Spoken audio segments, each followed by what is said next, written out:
Hello and welcome to sixth session of video lectures. आज के इस सेशन में हम व्यावसायिक पर्यावरण के पहले यूनिट के 6वें अध्याय पर चर्चा करेंगे। यह अध्याय उद्योग की प्रवृत्तियों पर आधारित होगा। आज हम ट्रेंड्स इन इंडस्ट्रीज को देखेंगे। तो सबसे पहले हम औद्योगिकरण से चालू करते हैं, जिसे इंडस्ट्रियलाइजेशन कहते हैं। किसी भी आर्थिक प्रणाली में उद्योग धंधों का सतत विकास औद्योगिकरण है। औद्योगिकरण मुख्य रूप से 3 बातों पर केंद्रित है। पहला, जो आयात प्रतिस्थापन, जिसे हम इंपोर्ट सब्स्टिट्यूशन कहते हैं, उन वस्तुओं का घरेलू आर्थिक प्रणाली में निर्माण किया जाना जिसे हम विदेशों से आयात करते हैं, आयात प्रतिस्थापन है। दूसरा, निर्यात प्रोत्साहन, एक्सपोर्ट प्रमोशन, घरेलू बाजार में बनाई जाने वाली वस्तुओं की गुणवत्ता को बढ़ाते हुए उन्हें विदेशी बाजार में निर्यात करना और विदेशी मुद्रा को अर्जित करना। तीसरा, घरेलू उद्योगों को प्रोत्साहित और उनका संरक्षण किया जाना, promotion and protection of domestic industry. ये महत्वपूर्ण है कि हम अपने घरेलू उद्योग धंधों को संरक्षण प्रदान करते हुए उन्हें प्रोत्साहित करें कि वो अच्छी गुणवत्ता की अधिक वस्तुओं का निर्माण करें। औद्योगिकरण में आगे बढ़ते हुए अब हम औद्योगिक विकास की प्रवृत्ति पर आते हैं। Trends of industrial development. निबंधित और निर्माणी उद्योगों की जो विकास दर है वो 1950-51 में 5.15% देखी गई, जो 1980-81 में 6.77% रिकॉर्ड की गई। नवीन औद्योगिक नीति का उद्देश्य आत्मनिर्भरता रहा, ताकि देश में जितनी भी वस्तुओं का निर्माण किया जाए वह स्वयं अपने ही निवेश के द्वारा सर्वप्रथम किया जाए। जीडीपी में औद्योगिक क्षेत्र का जो योगदान रहा वो 1950-51 में 10.65%, बढ़कर 1960-61 में 13.18%, 1970-71 में 15.46%, 1980-81 में 17.45% और 1990-91 में 19.80% रहा। अतः 1950 से लेकर 1991 तक औद्योगिक क्षेत्र ने सतत सिस्टमैटिक ग्रोथ दिखाई, जिसके कारण देश की जो आर्थिक विकास की दर है उसमें भी निरंतर तेजी आई। यदि हम रोजगार का औद्योगिक स्तर देखें तो 1965 में 9.4% जनसंख्या उद्योग धंधों में रोजगार प्राप्त कर चुकी थी, जबकि 1980 में 21.6% रोजगार इन उद्योग धंधों में देखा गया। रोजगार की जो संरचना है उसमें विनिर्माण क्षेत्र 10.4% लोगों को रोजगार देता है, जबकि कृषि कार्यों में 58.5% भारतीय जनसंख्या कार्य करती है। केंद्रीय योजनाओं के माध्यम से निजी और सार्वजनिक दोनों ही क्षेत्रों के उद्योग धंधों का प्रबंधन किया गया, जिसमें लाभदायकता और उत्पादकता दोनों को ही बढ़ाने पर सरकार ने जोर दिया।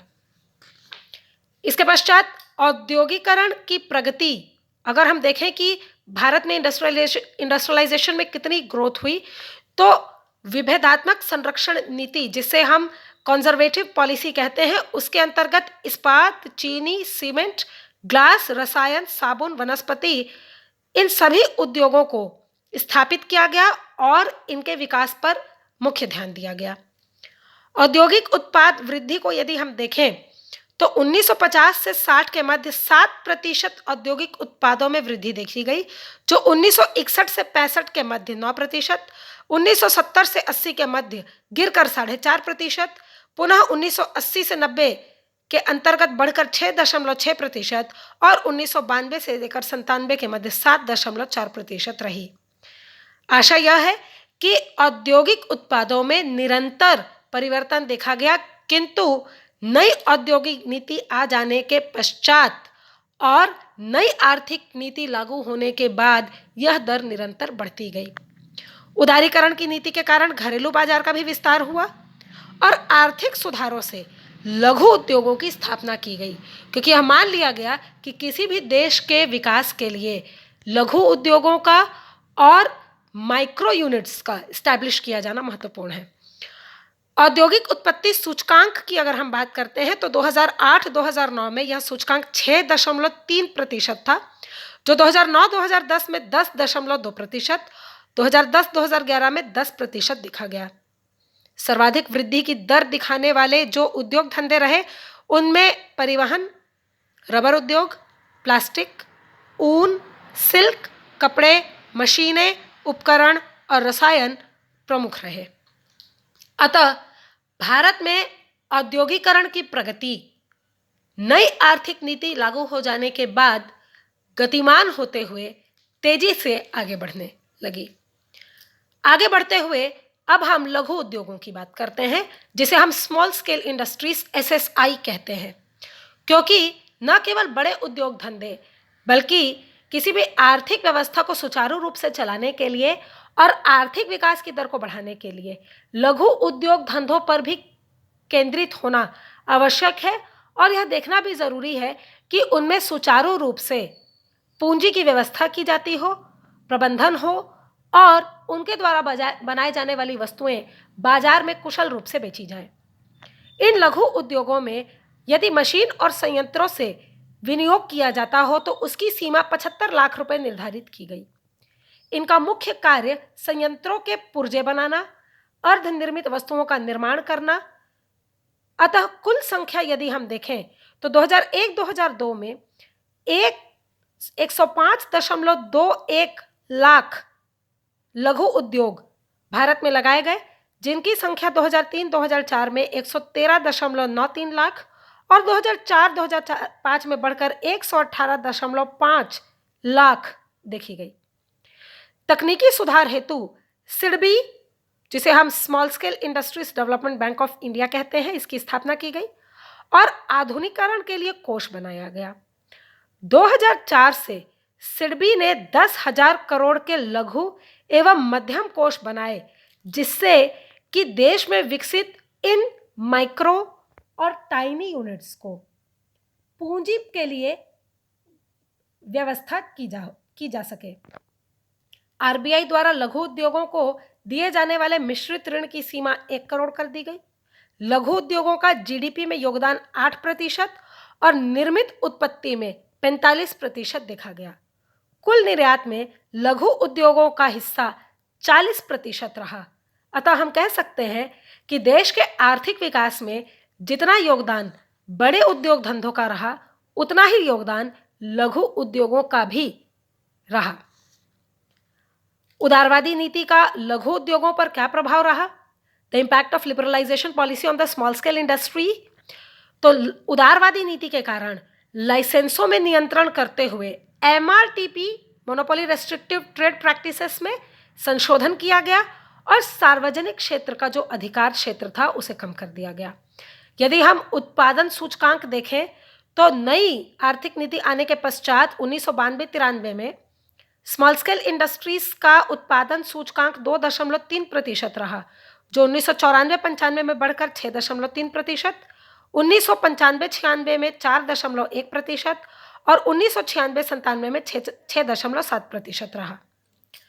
यदि हम उपभोक्ता वस्तुओं की मांग पर बात करें तो लघु उद्योगों द्वारा बनाई जाने वाली वस्तुओं की उपभोक्ताओं द्वारा मांग टिकाऊ और गैर टिकाऊ दोनों ही वस्तुओं के रूप में देखी जाती है। 2000-2001 में उपभोक्ता टिकाऊ वस्तुएं 14.5% की वृद्धि दर से मांग की जाने लगी, जबकि गैर टिकाऊ वस्तुएं 5.8% रहीं। 2001-2002 में यह मांग टिकाऊ वस्तुओं के लिए घटकर 11.5% और गैर टिकाऊ वस्तुओं के लिए घटकर 4.1% देखी गई। यदि हम बुनियादी और मध्यवर्ती वस्तुओं की बात करें तो 2000-2001 में बुनियादी वस्तुओं की मांग 3.7% की वृद्धि दर से देखी गई, जो मध्यवर्ती वस्तुओं के लिए 4.7% रही। यह दर घटकर 2001-2002 में बुनियादी वस्तुओं के लिए 2.6% और मध्यवर्ती वस्तुओं के लिए 1.5% देखी गई। पूंजीगत वस्तुओं के लिए जो मांग है वो निरंतर बढ़ती हुई दिखाई देती है, जो 2000-2001 में 1.8%, 2001-2002 में 3.4% रिकॉर्ड की गई। स्मॉल स्केल इंडस्ट्रीज की यदि हम वृद्धि की दर देखें तो इन 6 उद्योगों में स्मॉल स्केल इंडस्ट्रीज ने बहुत तेजी से अपने पांव पसारे।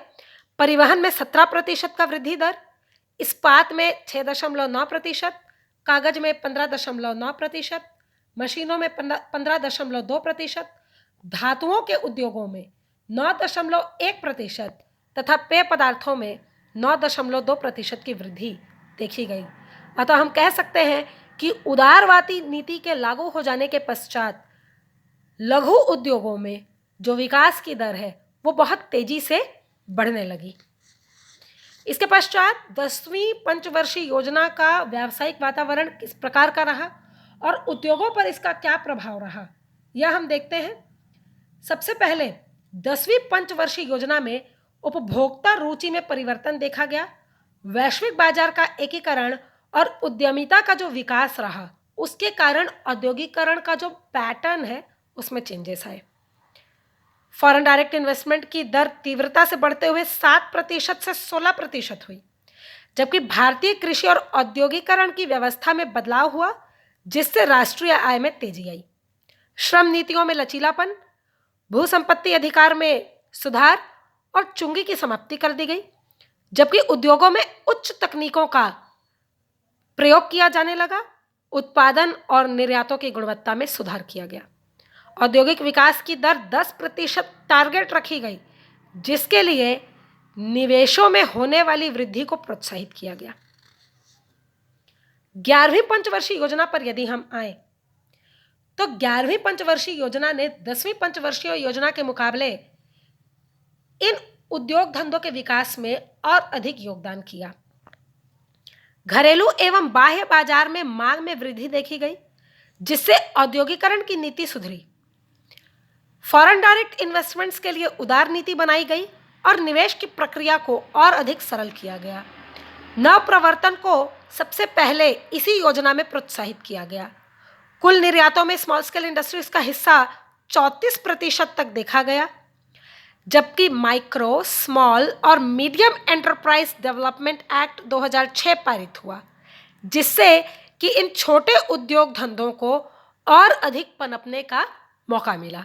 लघु स्तरीय उद्योगों की बीमार इकाइयों को पुनर्वास करने की योजनाएं बनाई गईं और टेक्नोलॉजी में सुधार हेतु निवेश की मात्रा में वृद्धि कर उसे 5 करोड़ रुपए करने का प्रावधान प्रस्तावित किया गया। यह औद्योगिकरण पर आधारित 6वां सेशन था, जिसके साथ ही व्यावसायिक पर्यावरण के पहले यूनिट की समाप्ति हुई। आशा है आपको इन 6 सेशंस में पहले यूनिट को समझने में सरलता होगी। धन्यवाद।